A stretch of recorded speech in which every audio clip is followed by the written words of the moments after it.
Thank you. Thank you. We're Life22 guys. Beautiful morning, so I surmise. And we are broadcasting in a push button live studio audience. Thanks. Thanks. Messing around with the soundboard today. Yeah. So every time I tell a joke, you'll have the almost live band just.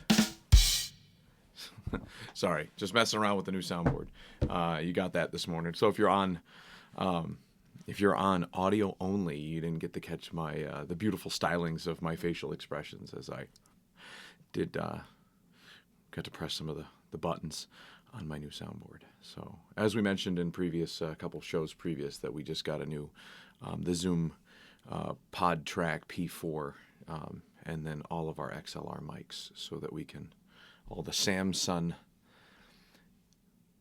which at first I thought it was the same company. So if you're thinking Samsung, S-U-N-G, it's Samsung. Like, I want to talk to Samson, right? So just to go a little Dave Chappelle with you back there, I love my coffee in the morning. That nice, what does Joe Rogan call it? Nice, warm, brown hug. Just nestles you in, ready for the morning. You're still in bed, but you're not, right? That's the beauty of coffee. It's definitely a thing to drink in coffee. Well, so guys, today's podcast is not going to be local politics. I know you're super depressed about that, but don't worry. We'll pick up that depression here in just a second, because I want to get into, I don't know if it'll be a weekly thing, but I'm going to be putting this together in a separate playlist on the channel, just like I do a lot of categorical things on the channel. This one is going to be just one of many intro videos to real estate investment. I know a lot of you are very excited. I've got a lot of stuff coming up. And what I might be doing is I might be doing a video seminar, and then for some of our subscribers, we'll be doing it.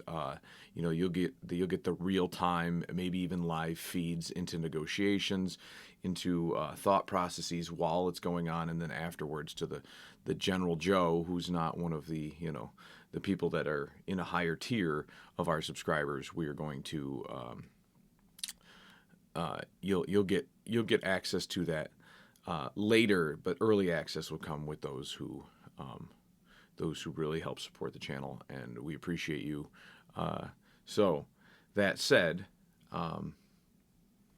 we'll get started here in intro to real estate. So I don't know how many of you are interested in real estate. It is a good, solid investment. And there are some books that I recommend that you read. You got to really understand. You have to understand the economy and get to a good place, but you can do that while investing in real estate.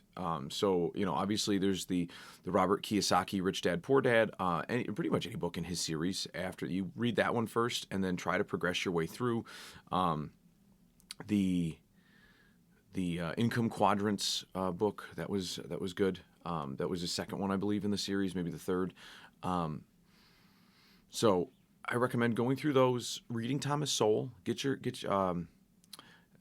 the Ben Shapiro recommendation on Intro to the Economy is Harry Hazlitt. It's like Basics in Economics or Economics 101 or something along those lines. But it's Harry Hazlitt. He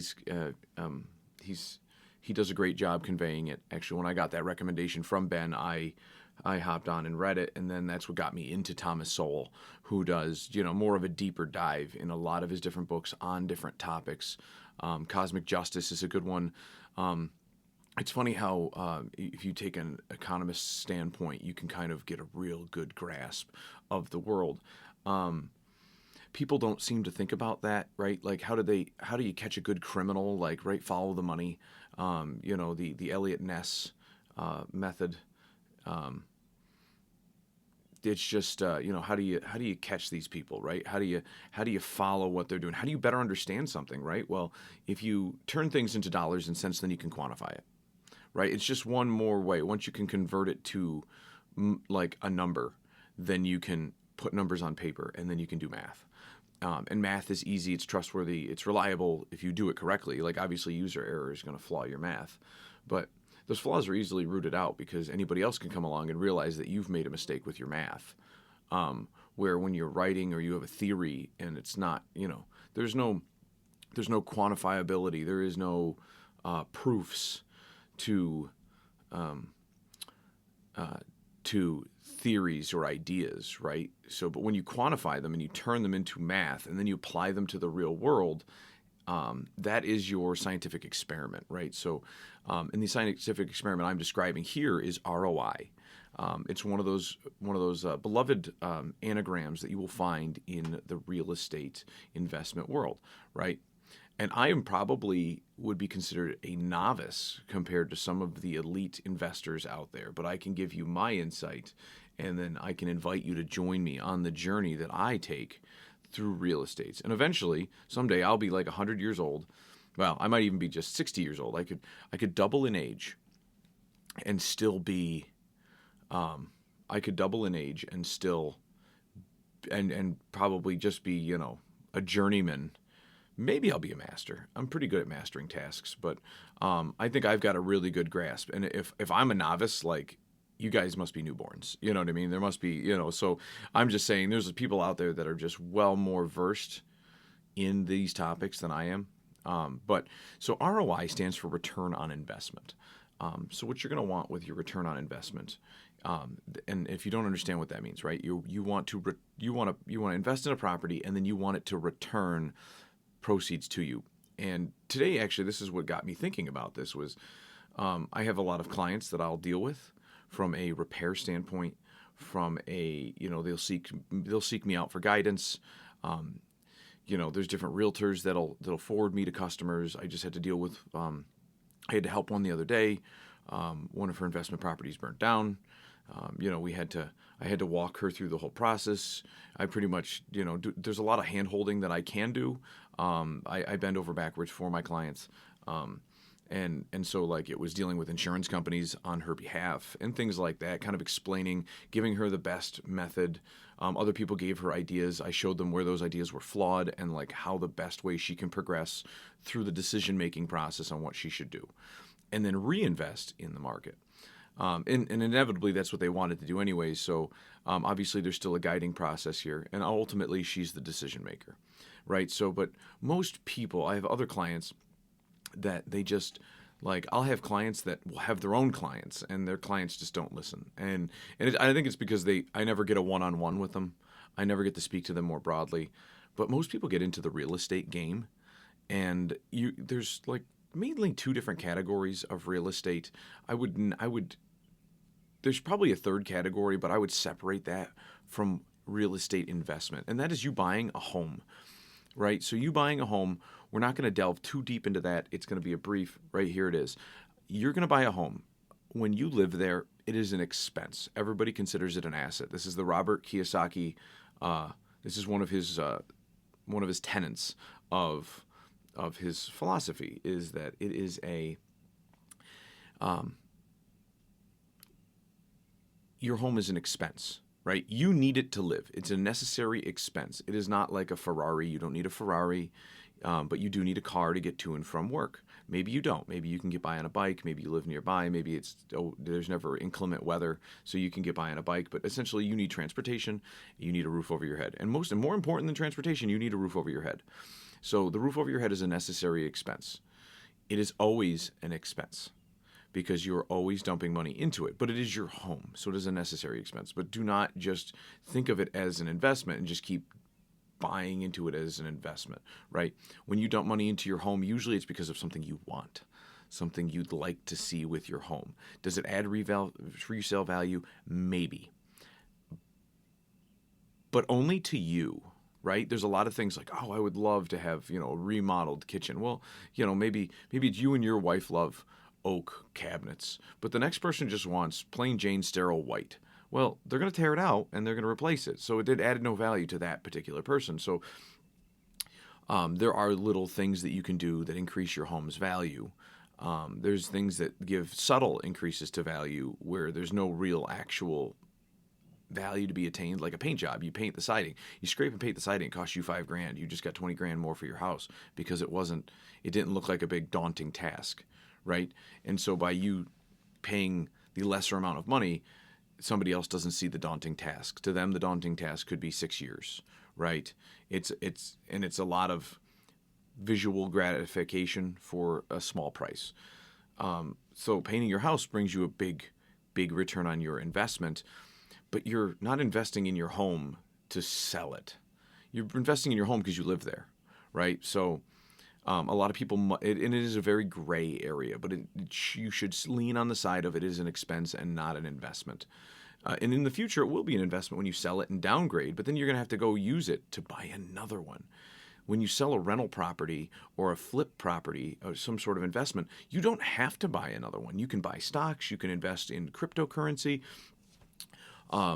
You can blow the money on the casino and cocaine, like whatever you want to spend it on. But I'm just saying you don't have to reinvest it in a home. You have to live somewhere, right? So you selling your home usually means that you're buying a new home.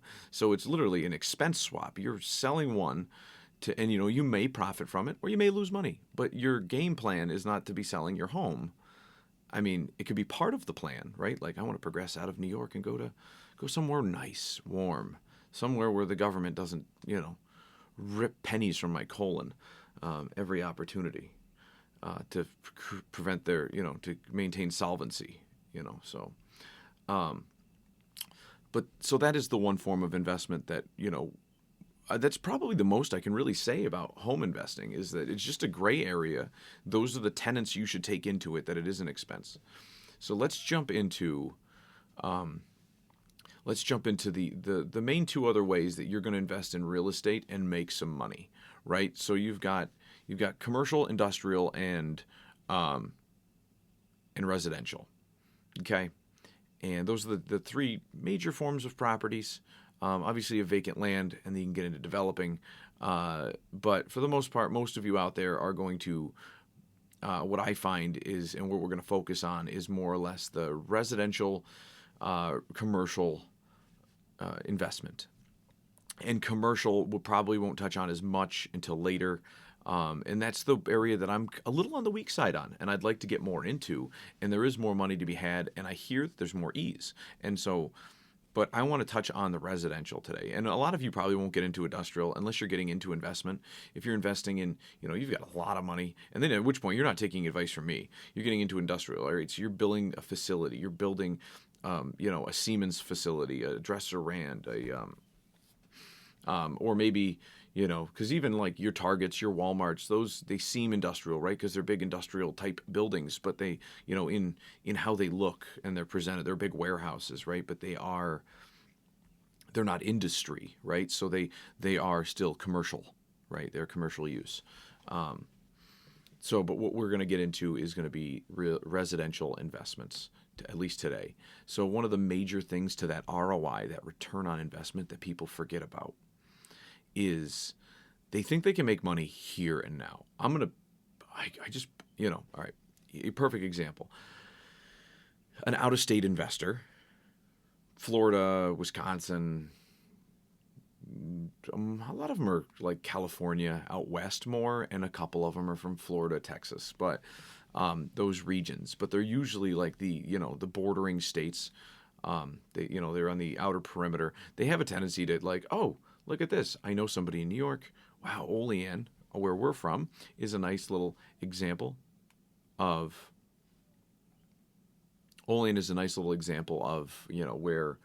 where the rubber meets the road when it comes to like the housing market. Because you can buy a house, or at least you used to pre-COVID. You could buy a house. For a while, pre-COVID, I hadn't spent more than $35,000 on a house, if that tells you anything, right? So I bought a duplex for $35,000. I bought a triplex for $13,000. Obviously, the lower you go, the more money you have to dump into it. And a lot of people don't want to dump any money into their real estate. They buy something and they think, oh, it's ready to go. Whatever I buy it for, it's ready to rock. And even though someone might tell them along the way, the property that they bought is going to need a lot of work. It's going to need, and if you're out-of-state investor, you're going to need to either find someone local or prepare to make trips and do the work yourself. What if you're not experienced in construction or basic repair? Like if you have to call a repairman to fix your sink every time it leaks, or your toilet, or those are plumbing fixtures, but like your outlet in your kitchen doesn't work, or you have a well pump that goes down, or just all the little things that that you would have at your home that that maybe, and then you're also crossing over, right? So you maybe where you live, if you're out in the country, you have a well pump because you don't have municipal water. You have a septic tank. You don't have sewer that's municipally run. But then your rental property is 3 states over, and a couple towns in, and they have municipal waste, municipal water. They have natural gas running your house, your rental, versus your home might be on propane or fuel oil.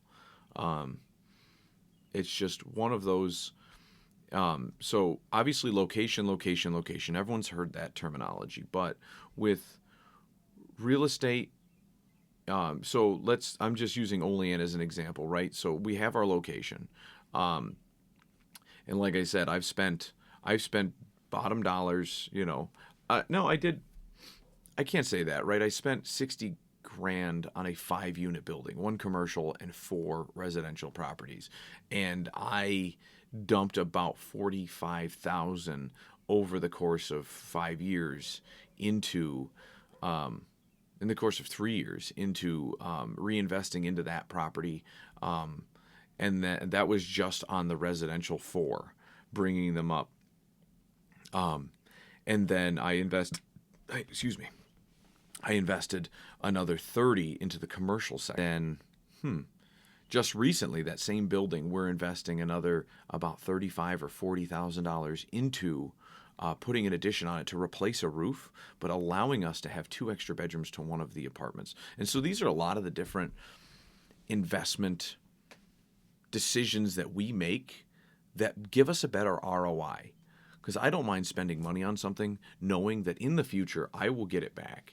And a lot of people forget about this, it generates money today. It generates money today, but it's not for today's expenses. It is to reimburse the sum of the money and go towards, loans, borrowed money, operating expenses, repairs for the future. So and people think that like I can just take this money every month. At the end of setting aside all the mortgage, the property taxes, setting aside all that stuff, I can get $250 or $300 out of this rental property every single month. And it's like, that's great. But until your mortgage is paid off, you shouldn't be touching that money. You should be reinvesting it in, because you never know what happens during a windstorm. Well, maybe you have a rider on your insurance to cover it. Every time you file a claim with your insurance, it goes up, because then you're just one of those people. Like, it's great to have it when your house burns down, but I wouldn't be filing it for every frivolous claim, because you'll eventually get dropped. And there is a list out there. Insurance companies know when people file claims, there are like credit scores for people. So you will be put on one of those lists. It's like the Seinfeld scenario where you're in the doctor and other doctors have access to the notes, right? Like, oh, this is a patient. This is one of those patients, right? So your goal should be to not expect that money right away. Your goal should be understanding that you're going to continue to dump money into this place. Hopefully, it's generating enough money to sustain itself, right? Like an infant, right? That's how a lot of real estate is. It is like an infant. And when we're referring to just turning them into a rental property to get that ROI on investment, right? There is the other side of it, which is you buy a house, you dump a bunch of money into it, and then you flip it. You sell it to somebody. Maybe you have a buyer lined up prior to you purchasing the property, and they have the intent in mind, which a lot of times works well for people. You can have that discussion with somebody and saying, hey, listen, well, if you want granite countertops, the price is going to go up. If you want oak cabinetry, it's going to go up. If you want us to finish hardwood floors instead of putting down vinyl plank laminate, it is going to go up. Or actually, sometimes it is an even swap. But knowing what the people are looking for, because everybody's going to be particular, but you can come up with something generic that matches more people's aspects. But if you can get in line with a flipper for the house you want to buy, That's great as well. And sometimes you can work with a flipper as a rental investor, right? You want to buy it to invest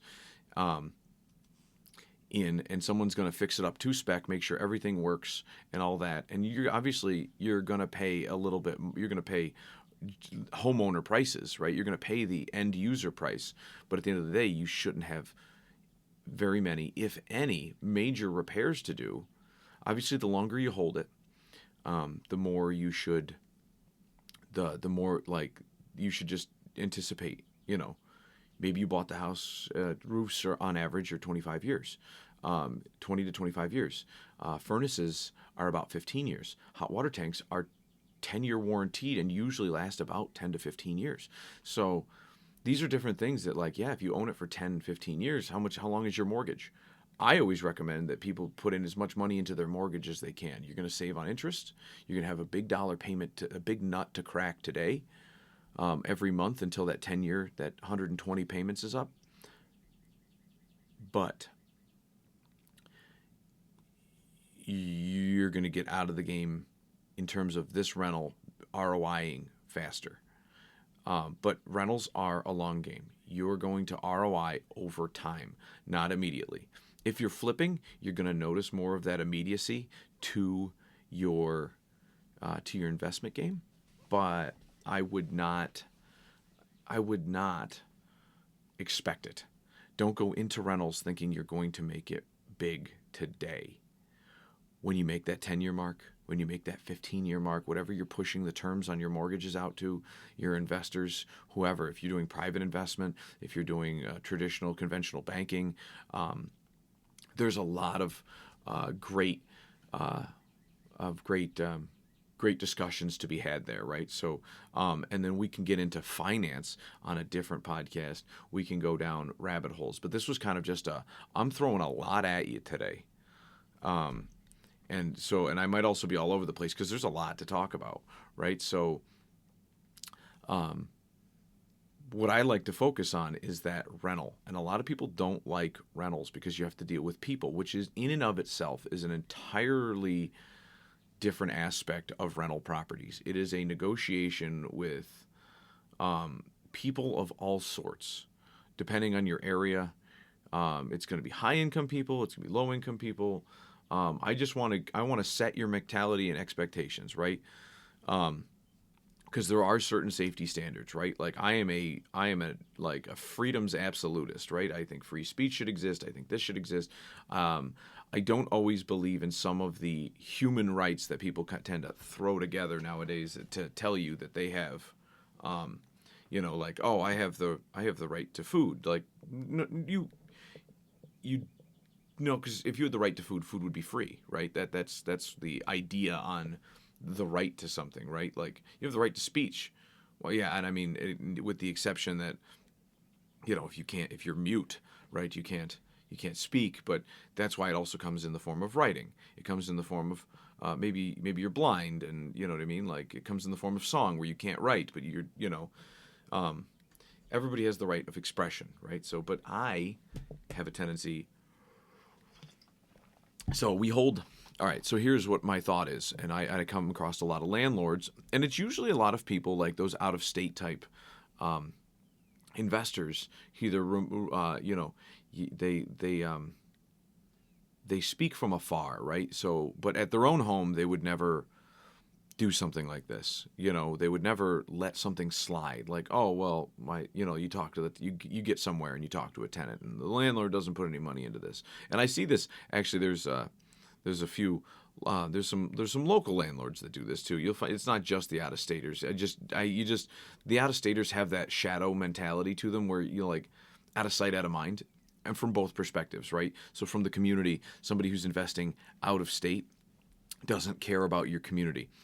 That's the thought process from people that live in the community, which they may not, but it's not always the case.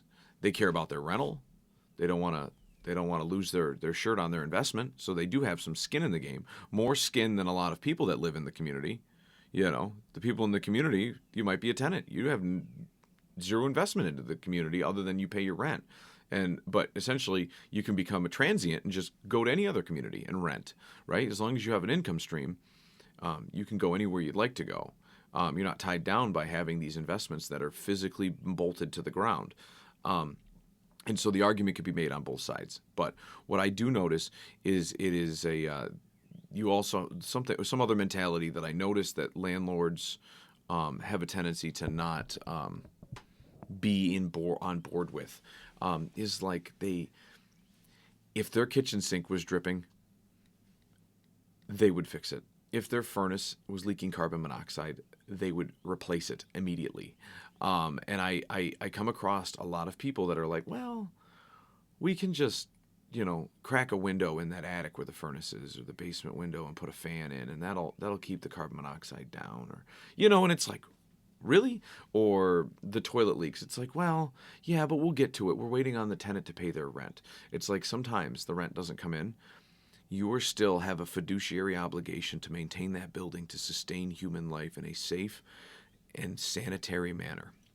And I notice that amongst a lot of clients, they have that mentality, and I am very stern with breaking that mentality.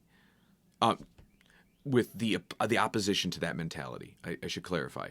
My brain is thinking one thing and I'm saying another. So you have a fiduciary obligation. So a fiduciary, for those of you who are not aware, a fiduciary is like your insurance agent is a fiduciary to you when you're in that contract. In that role, they have an obligation to you. If they're working for the insurance company, if like a seller's agent in a real estate deal has a fiduciary obligation to the seller. You could be the buyer's agent; they'd have a fiduciary agent, obligation to you as the buyer, which means that the law holds them to a higher standard. That is what the fiduciary engagement is. You are held to a higher standard.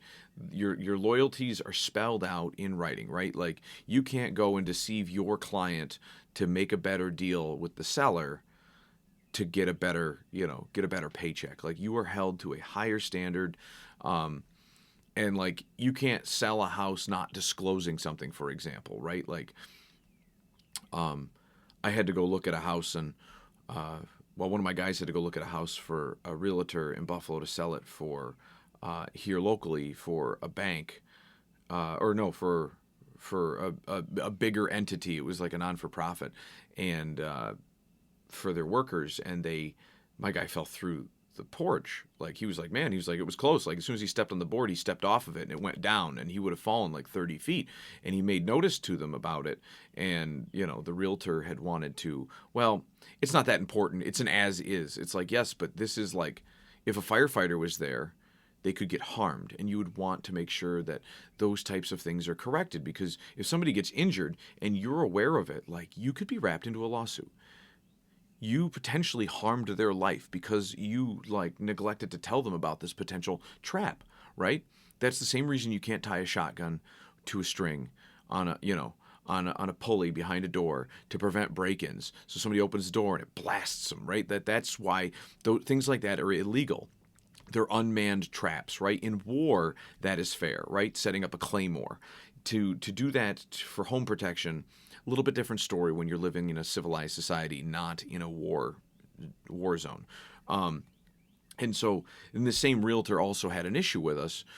We never had to do dealings with her before. I don't intend to in the future. So, but it was one of those, well, how much is carbon monoxide detectors? Like, well, New York State requires us to put in not a carbon monoxide, but a smoke detector requires us to put them in certain areas following the ICC code, right? The ICC, the International Code Councils, the building code, and fire safety code. They require them in certain areas, and they require them now to be 10-year sealed batteries. Well, I found some on Amazon, and she's sending me links, and I'm like, yeah, that doesn't even have a UL listing on it. I understand that it's half the price, and I've spoken with the local code office here doing my own rental inspections, and they'll pull down a smoke detector and look at the back of them, because there have been landlords in our area that will go on Temu and buy a smoke detector, and literally they are like if your kid is playing house, right? Like, or your kid is playing in the backyard, there are a lot of replica items, right? There's a fake blender for the for when your daughter wants to play house, and there's a fake stove, and there's maybe a fake gun for your son to play, cops and robbers, or what have you, right? There's a lot of fake items. These were smoke detectors that this code enforcer had found that had a blinking red light on it, and it said this is not for practical use. And it's like it didn't even have an underwriting listing, right? Like the UL listing was not even on it. Essentially, it was a blinking light to show you that it had battery power and to make believe that it was an actual smoke detector, which I get it for if you were to buy this for like a movie set where you don't need a smoke detector to go off, but you want to give the ambiance that it exists. But for you to put it in a real apartment gives people a sense of false security. It is more important if something is faulty and you know it and you put it in, or something is designed to not work, that is more dangerous than it not existing. If somebody looks up and says, I don't see a smoke detector, I'm going to install one. If they see one and it's got a blinking light on it, they're going to think that they are safe. And when there's an actual fire, it's not going to do anything and they may die. So you're putting people's lives at risk by doing that. Now, and this is where, like Kevin, a small government guy, a guy that doesn't think we need as much regulation, can understand and come to the table and work with code enforcement officials, because I do understand the preservation of human life. The preservation of human life is at a top tier. And I have arguments too, like when people break into this country and they're not U.S. citizens and they kill U.S. citizens. Like, well, guess what? The U.S. citizen has a life that should be held to a higher standard because it is our citizen, right? So it's one of those, like, I'm trying to rationalize because this is the Kevin show, right? So we're trying to tell you, this is how Kevin thinks, and how Kevin can rationalize it, as well as what you should be doing as a landlord, as a investor in real estate, right? So you should be holding yourself to this fiduciary obligation. Because you're presenting somebody with a place for them to live, and if you make it substandard to the point that there are basic minimum safety standards missing, you should be held accountable if their life ends prematurely. If it was known to you, if you're putting up fake smoke detectors, that's an egregious act in my book, and I think that but if you're going through and making sure that, on a regular basis, that, your buildings are kept in a good, safe manner, that, if somebody calls about a carbon monoxide complaint, that you have a professional, if you're unaware of how to make the correction yourself, or to do the diagnostic yourself, you call a licensed professional. And I use the word license because every state's a little different, right? You don't have to be licensed to do certain things in certain states. A lot of times the license just means you have insurance that covers you from a liability standpoint. And it's like, and those insurance companies don't ask for any requirements of experience or anything like that. So it is humorous how you can get a license, but so that's why I'm using air quotes with license, but there are experienced people out there. There are experienced people out there without licenses, without insurance. There are experienced people out there with it. If you're confident in the experienced person you are bringing on site to inspect whatever the issue is, you've got a crack in a heat, you don't know it, you get carbon monoxide detectors going off. A lot of times you'll call the fire department because people don't know who to call. If you're one of my clients, you call Kevin. Kevin sends a guy out. Kevin goes out himself. We inspect the furnace. We say, hey, listen, the reason is because you have, your heat exchanger has been fatigued over time. It is, 16 years old. It's 20 years old. It has a life expectancy of 15. You've gotten more than your expected life out of it. It's time to swap this thing. And it's not just swap it because, we can't Band-Aid it. Like, you can physically JB weld or weld a furnace heat exchanger. It is never recommended. It is never recommended because you cannot guarantee how long it's going to hold, how it will hold up over the heat as the metal expands and contracts. Will it crack? Things like that. You want to make sure that you have a insured professional come out and inspect your stuff unless you are confident. Like I am an insured professional for the example that we just gave right there. I am experienced. I'm an experienced professional. So these are the different things that that I'm capable of doing. And so if I go do it on my own home or my own rental, where I'm licensed to do it, to other people, I'm confident enough that I can do it myself because I wouldn't be in other people's homes. So it's one of those, like, sometimes you have insurance where you're going out and doing it. Obviously, you should have property insurance on all your properties. You should at least basic fire, so you can reimburse yourself for your rental.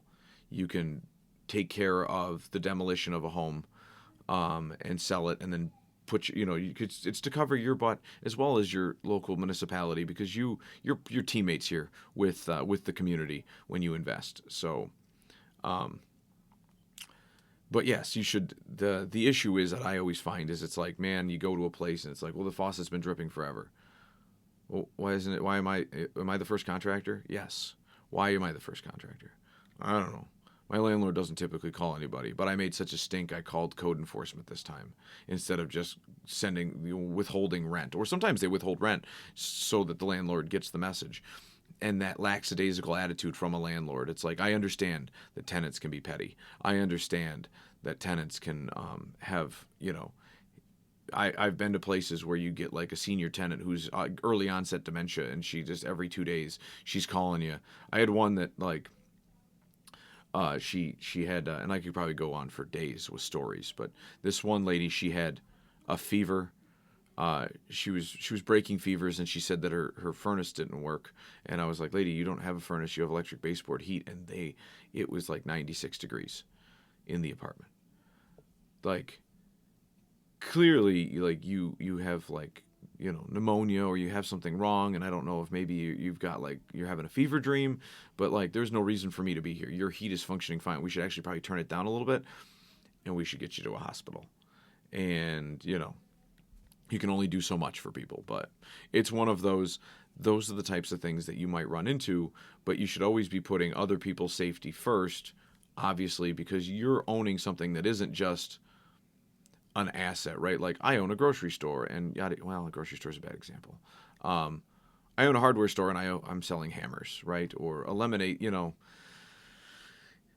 It's the aspect of your business involves people's houses, where they sleep. You know what I mean? So there is a degree of, fiduciary obligation you have. And hopefully we don't have to talk about this again, just because it's not my job to talk about that here. This is an ROI discussion, right? So, but I do want to try to get a lot of these misnomers that landlords have covered in these topics that we talk about. And this whole, I think it is a great idea to invest in real estate. Investment in real estate does not change.